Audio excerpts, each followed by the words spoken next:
नमस्कार दोस्तों, welcome back my YouTube channel. दोस्तों, आज के वीडियो में हम लोग लूसेंट के टॉपिक नंबर 17 और 18 जिसका नाम है शक तथा कुषाण, इन दोनों टॉपिकों को ऑब्जेक्टिव के माध्यम से हम लोग पढ़ेंगे और इसको पूरे जो है एकदम जीरो लेवल से कंप्लीट करेंगे। तो चलिए पहला क्वेश्चन को देखते हैं कि पहला क्वेश्चन क्या है। तो दोस्तों, पहला क्वेश्चन है कि प्रथम शक राजा कौन था। पहला क्वेश्चन है कि प्रथम शक राजा कौन था। तो दोस्तों, इसका राइट आंसर हो जाएगा ऑप्शन नंबर बी, मोअ। पहला शक राजा जो है मोअ था, इसलिए इसका right answer option number B जो है सही हो जाएगा। चलिए अगला क्वेश्चन को देखते हैं। तो अगला क्वेश्चन है दोस्तों कि शक मूलतः कहाँ के लोग थे। शक मूलतः कहाँ के लोग थे। तो दोस्तों, इसका राइट आंसर हो जाएगा option number A, Madhya Asia. शक जो है मूलतः मध्य एशिया से भारत में आए थे।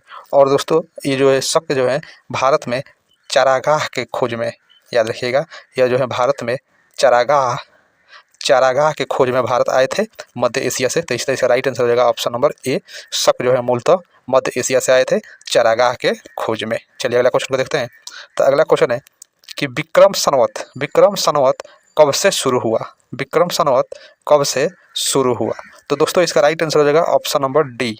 ऑप्शन नंबर डी जो है राइट आंसर हो जाएगा 58 ईसा पूर्व से जो है विक्रम संवत शुरू हुआ। दोस्तों, जब ये शक जो है भारत में आए थे तो इनको जो है एक जो है उज्जैन के स्थानीय राजा थे, उन्होंने शकों को पराजित करके और भारत से बाहर खदेड़ दिया। इसी के उपलक्ष्य में उन्होंने विक्रमादित्य, याद रखिएगा, उन्होंने विक्रमादित्य विक्रमादित्य की उपाधि धारण किए और विक्रमादित्य की उपाधि धारण करने के बाद उन्होंने 58 ईसा पूर्व में विक्रम संवत भी चलाए। तो 58 ईसा पूर्व में विक्रम संवत चलाए और उन्होंने जो है शकों को भारत से खदेड़ दिए और विक्रमादित्य की उपाधि धारण किए। चलिए अगला क्वेश्चन को देखते हैं। तो अगला क्वेश्चन है कि शकों का सबसे प्रतापी शासक कौन था। शकों का सबसे प्रतापी शासक कौन था। यहाँ दोस्तों थोड़ा सा टाइपिंग में एरर है, तो क्वेश्चन में बोल रहे उसको आप समझ जाइएगा कि शकों का सबसे प्रतापी शासक कौन था। तो दोस्तों, इसका राइट आंसर हो जाएगा ऑप्शन नंबर सी, रुद्रदामन प्रथम। ऑप्शन नंबर सी, रुद्रदामन प्रथम जो है इसका राइट आंसर हो जाएगा। शकों का सबसे प्रतापी शासक था और इसने लगभग 130 से 130 ईस्वी तक जो है गुजरात के क्षेत्र में जो है शासन किया। और इसने मौर्य शासक के द्वारा जो गुजरात में सुदर्शन झील का निर्माण कराया गया था, उसका फिर से इसने पुनः निर्माण कराया। याद रखिएगा, पुनः निर्माण कराया सुदर्शन झील का। तो सुदर्शन झील का पुनः निर्माण रुद्रदामन प्रथम ने कराया, जिसे जो है मौर्य राजा बनवाए थे। चलिए अगला क्वेश्चन को देखते हैं। तो अगला क्वेश्चन है कि भारत में शक राजा को क्या कहा जाता था। भारत में शक राजा को क्या कहा जाता था। तो दोस्तों, इसका राइट आंसर हो जाएगा ऑप्शन नंबर बी, क्षत्रप। भारत में शक राजा को क्षत्रप कहा जाता था, इसलिए इसका right answer option number B जो है सही है। चलिए अगला क्वेश्चन को देखते हैं।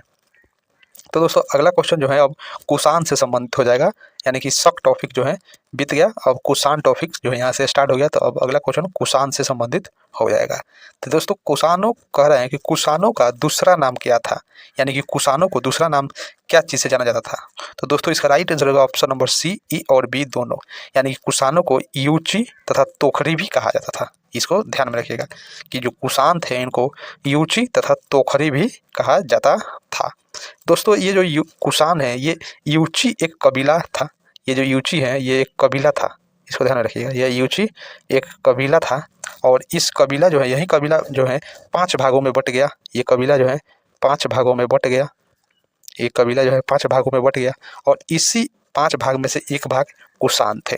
इस बात को ध्यान में रखिएगा। इसीलिए कुषाणों को यूची भी कहा जाता था, यानी कि कुषाणों यूची जो कबीला था, यूची कबीला बाद में 5 भागों में बट गया और उसी एक भाग में कुषाण थे, इसीलिए इनको यूची भी कहा जाता है। तो इस तरह दोस्तों कुषाणों का दूसरा नाम यूची तथा तोखरी हुआ। चलिए अगला क्वेश्चन को देखते हैं। तो अगला क्वेश्चन है, क्वेश्चन नंबर 7 है कि कुषाण वंश के संस्थापक कौन था। कुषाण वंश के संस्थापक कौन था। तो दोस्तों, इसका राइट आंसर हो जाएगा option number A, Kujula कड़फिसस। Kujula कड़फिसस जो है इसका राइट आंसर हो जाएगा ऑप्शन नंबर ए सही है। कुषाण वंश के संस्थापक कुजुल कड़फिसस जो है सही हो जाएगा। चलिए अगला क्वेश्चन को देखते हैं। तो अगला क्वेश्चन है कि कुषाण वंश की राजधानी कहाँ थी? कुषाण वंश की राजधानी कहाँ थी? कुषाण जो है अपनी राजधानी कहाँ बनाई थी? तो दोस्तों इसका राइट आंसर हो जाएगा option number C, Purushapura. Option number C जो है राइट आंसर हो जाएगा पुरुषपुर। और दोस्तों ये पुरुषपुर का अभी वर्तमान में जो है इसका नाम जो है पेशावर है, याद रखिएगा। इस पुरुषपुर को अभी वर्तमान में पेशावर कहा जाता है और यह पेशावर जो है अभी वर्तमान में पाकिस्तान देश में है। तो इस तरह कुषाण वंश की राजधानी पुरुषपुर थी। चलिए अब अगला क्वेश्चन को देखते हैं। क्वेश्चन नंबर 9 है दोस्तों कि कुषाण वंश के सबसे प्रतापी शासक कौन था? कुषाण वंश के सबसे प्रतापी शासक कौन था? तो दोस्तों इसका राइट आंसर हो जाएगा ऑप्शन नंबर बी, कनिष्क।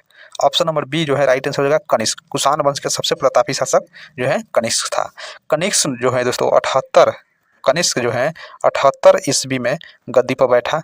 78 ईस्वी में गद्दी पर बैठा और इसने भी एक सनवत चलाया और उस सनवत का नाम है शक सनवत।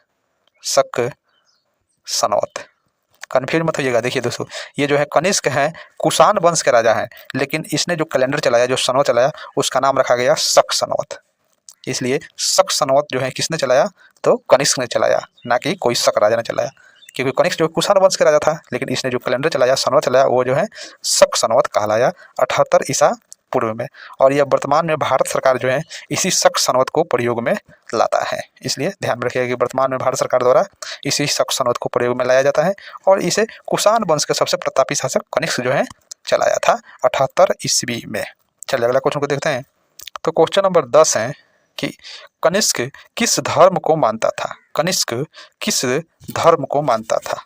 तो दोस्तों इसका राइट आंसर हो जाएगा ऑप्शन नंबर सी, बौद्ध धर्म। कनिष्क जो है बौद्ध धर्म को मानता था, इसलिए इसका right answer option number C जो है बौद्ध धर्म हो जाएगा। लेकिन दोस्तों ये बौद्ध धर्म में बौद्ध धर्म जो है, बौद्ध धर्म की दो शाखाएं हीनयान और महायान। तो यह बौद्ध धर्म के महायान शाखा को मानता था। इस बात को ध्यान में रखिएगा कि यह बौद्ध धर्म के महायान शाखा संप्रदाय को मानता था, यानी कि बौद्ध धर्म के महायान शाखा को यह मानता था। चलिए अगला क्वेश्चन को देखते हैं। तो क्वेश्चन नंबर 11 है कि कनिष्क के राजवैद्य कौन थे? कनिष्क के राजवैद्य कौन थे? तो दोस्तों इसका राइट आंसर हो जाएगा ऑप्शन नंबर ए, चरक। कनिष्क के राजवैद्य जो है चरक थे, इसलिए इसका right answer option number A जो है सही हो जाएगा। और दोस्तों ये जो चरक हैं ये आयुर्वेद के बहुत बड़े विख्यात विद्वान थे और इन्होंने एक पुस्तक की रचना भी की है और उस पुस्तक का नाम रखा है चरक संहिता। इस बात को ध्यान में रखिएगा, चरक संहिता। तो इस तरह दोस्तों चरक संहिता नामक पुस्तक का लेखक कौन है? तो चरक। और चरक जो है आयुर्वेद के बहुत बड़े विद्वान थे। चलिए अगला क्वेश्चन को देखते हैं।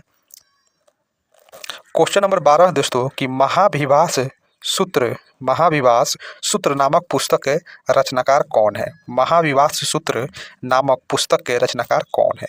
तो दोस्तों इसका राइट आंसर हो जाएगा option number C, Vasumitra. Option number C Vasumitra जो है राइट आंसर हो जाएगा, जो है महाविभाष सूत्र नामक पुस्तक के रचनाकार।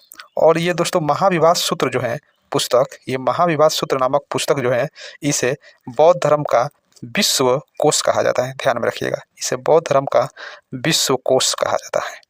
विश्व कोश कहा जाता है। महाविभाष सूत्र नामक पुस्तक को बौद्ध धर्म का विश्व कोश कहा जाता है। और दोस्तों ये वही वसुमित्र हैं जिनकी अध्यक्षता में जब जो है राजा कनिष्क थे, कनिष्क राजा थे और ये जो अध्यक्ष थे, तो बौद्ध धर्म की चौथी संगति कुंडल वन यानी कि कश्मीर में हुआ था।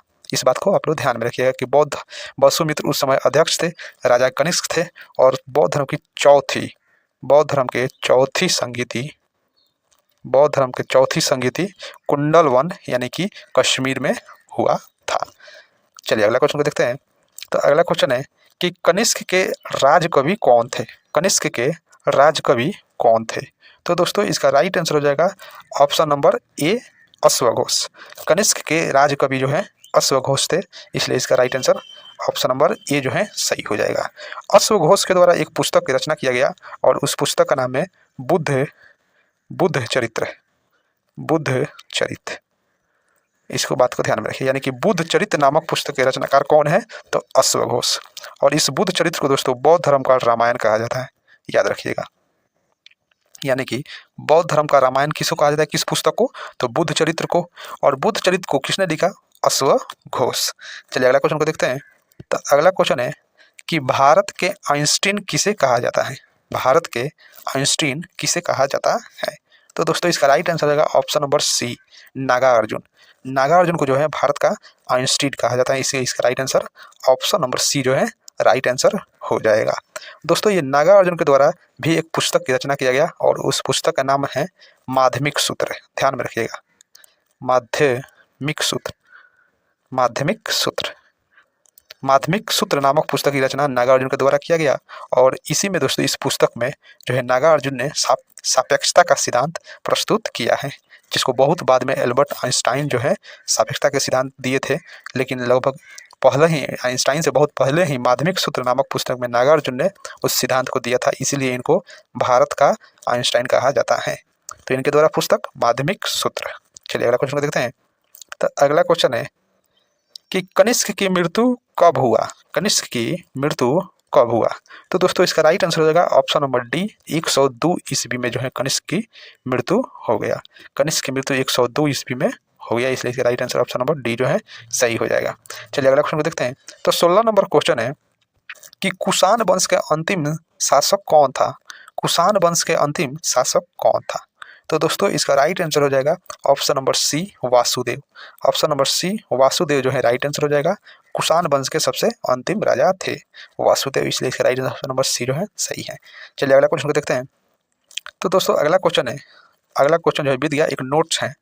नोट है दोस्तों कि गंधार शैली एवं मथुरा शैली का विकास कनिष्क के शासनकाल में हुआ। इस बात को ध्यान में रखिए कि गंधार शैली एवं मथुरा शैली का विकास कनिष्क के शासनकाल में हुआ।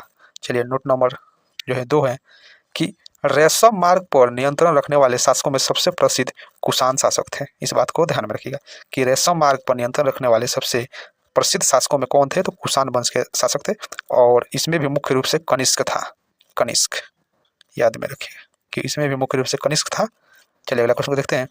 तो अगला नोट्स है कि रेशम बनाने की तकनीक का आविष्कार सबसे पहले चीन में हुआ। रेशम बनाने के तकनीक का आविष्कार सबसे पहले किस देश में हुआ? तो चीन में हुआ। इस बात को आप लोग ध्यान में रखिएगा।